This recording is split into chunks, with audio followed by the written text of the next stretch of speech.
I look okay? Do I look okay?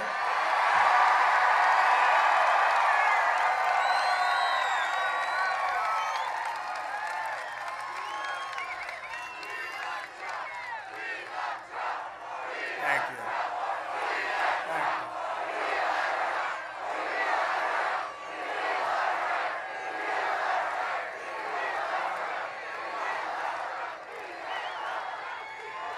Now, we can do things today that we couldn't do. We can do things today we couldn't do 7 months ago when we got hit with this thing. The whole world got hit with it. They should have kept it in. They could have kept it in. They protected their country, but they didn't protect the world or us, Europe.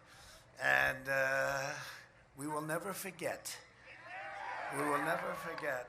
We had just signed an incredible trade deal. The ink wasn't dry, and then we got hit by the plague. But we will not forget. But you know, we were doing numbers like the likes of which we've never done before. 160 million people employed. You had the best year you ever had. But almost all states, I can say it, I don't have to do a lot of research. Almost every state was having the best year they ever had. And then we closed it up and we saved over 2 million lives by doing what we did. You know, they don't like to say that. We did a great job. But we're now doing the vaccines. They're coming out very soon, very strong. Great companies, Johnson & Johnson, Pfizer, a lot of Moderna, great companies, a lot more than that. But they also have a lot of other things. And I would, you know, they call them therapeutics. For me, it was a cure. I mean, what's the difference?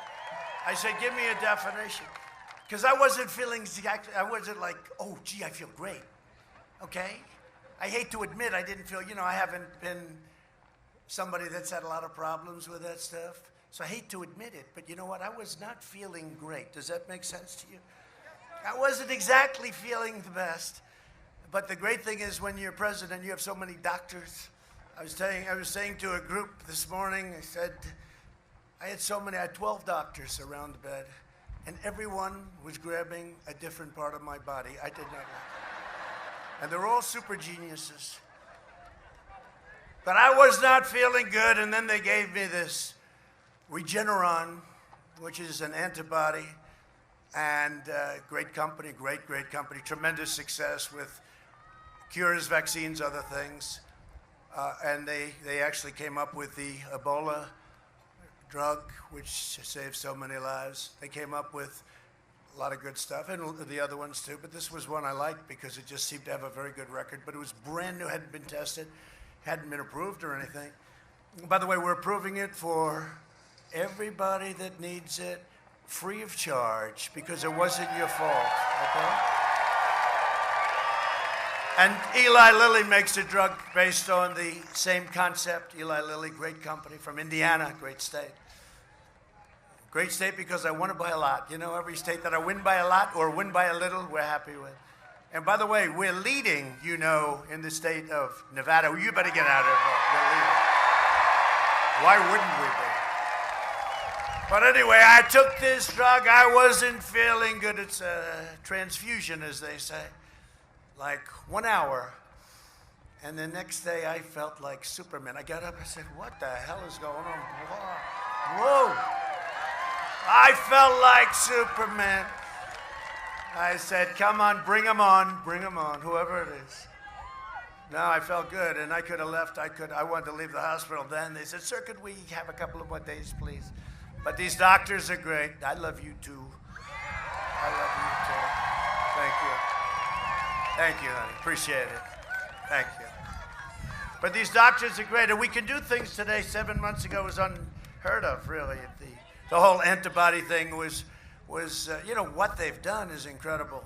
With the therapeutics and all of the vaccines that you're going to see coming on board right now. So, you know, I say you get out there and things are opening up. Tell your governor to open up. Tell everybody to open up. I told Michigan. You know, Michigan, we sued. And they've got masks on. A lot of masks. Now, they're corrupt people, but Joe Biden is from a failed and corrupt political class that enriched itself while draining the economic life and soul from our country. Guy's been here for 47 years. Isn't it amazing? I do something, he says, oh, I would have done it. He's been here for 47 years. Now all of a sudden he says, oh, we should have done this.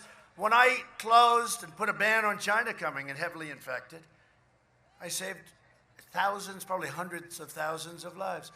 He said I was xenophobic, I shouldn't have done it. Months later, he agreed it was the right thing to do.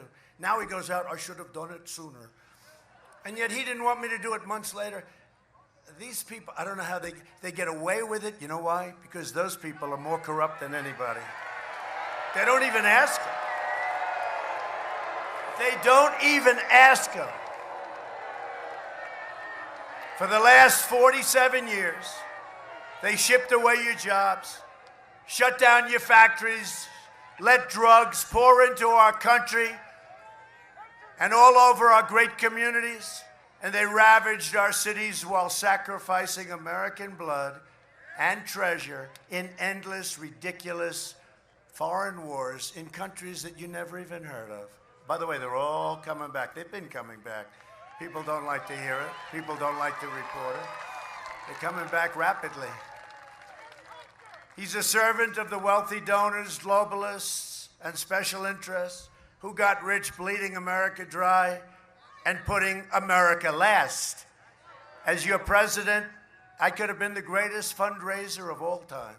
You know, you see these numbers that they raised 300 million. You know why?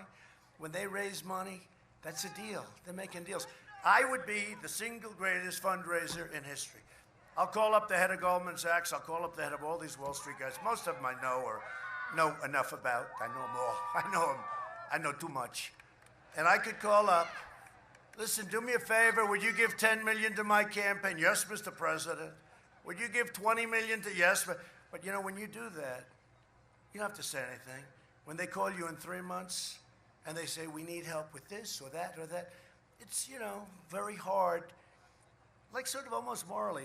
They did for you and you did for them. It doesn't have to be a deal or a quid pro quo like he had, right? Like he had with the $1 billion to get his son out of problems with the prosecutor, right? And they never ask him about that either. But I would be the greatest fundraiser of all time, but I don't like to do that because it puts us at a disadvantage. And we never want to be at a disadvantage. So easy, though. Think of it. The president calls, he'll give me whatever the hell I want.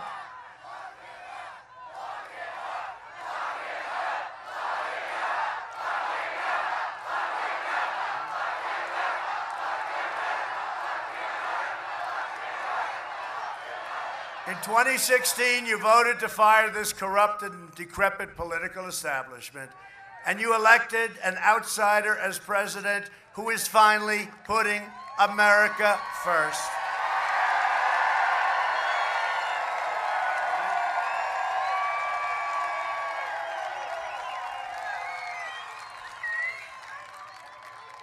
Joe Biden is, and always has been, a corrupt politician. He always has been. And as far as I'm concerned, the Biden family is a criminal enterprise. It really is. Look at what's going on. It's a criminal. You know, I don't know what's going on with the Democrats, a very powerful party, but it's not the Democrats. It's the Democrats plus the fake news media. And then it's also including big tech. Okay? How come for a year and a half you said there's no fracking? And then as soon as you get the nomination, you say there's fracking. Remember Hillary? She said no coal, no clean coal, no coal, forget it. Then 3 weeks later, she had to go to, no, him up, because you see what's happening with Biden? He is a corrupt politician. But did you see Hillary? And then she goes to West Virginia, and she said, oh, well, actually, I like coal, but it was a little bit too late. It was a little bit too late. She got record low numbers. West Virginia, great place. They don't like it when somebody says, you can't dig coal. That was not good. But Biden wants to launch a socialist takeover of health care to cut our military budget, and he wants to cut it right to the bone. Well, the Democrats do not like our military. They always, traditionally, we have built the greatest military anytime that we've ever had anywhere in the world. If you vote for Biden, he will surrender your jobs to China. He will surrender your future to the virus. He's going to lock down. This guy wants to lock down. He'll listen to the scientists. If I listened totally to the scientists, we would right now have a country that would be in a massive depression. Instead of, we're like a rocket ship. Take a look at the numbers. And that's despite the fact that we have like 5 or 6 of these Democrats keeping their states closed because they're trying to hurt us on November 3rd. But the numbers are so good anyway. They'd be even better. But New York should be open. Michigan now has to open because of the court case. North Carolina should be open. They should be open. You guys, you want to open? Yeah, you want to open. Pennsylvania has to open. I mean, you know, we have places, and sometimes they're open, but they're partially open. They're not open like they should be. Get the places open. Let's go. Let's go. But he'll surrender your country to the radical socialist left. You see that happening. This election is a choice between a Trump super recovery, which we're in right now, or a Biden depression. You will have a depression. First of all, your taxes are going to be quadrupled. You will have a depression, the likes of which we have not seen since 1929. That's what's going to happen. And I'm very good at those things. You will have one of the great depressions of all time. Your taxes are going to go up. Your regulations are going to go up. Everybody's going to be leaving our country. All those jobs and companies that I brought in, they're all going back to where they came from. All he wants to do is raise it. Even in the companies, who wants to raise it for the companies so they go back to another location? They came because we cut taxes. Now he wants to raise their taxes. They will leave. It's very simple. You know, it's one of those things. It's a choice between strong borders or no borders, between supporting the police or defunding the police, between delivering a vaccine in record time to kill the virus or a Biden shutdown to kill the economy. On November 3rd, vote for jobs, safety, lower taxes, a secure Second Amendment, and freedom.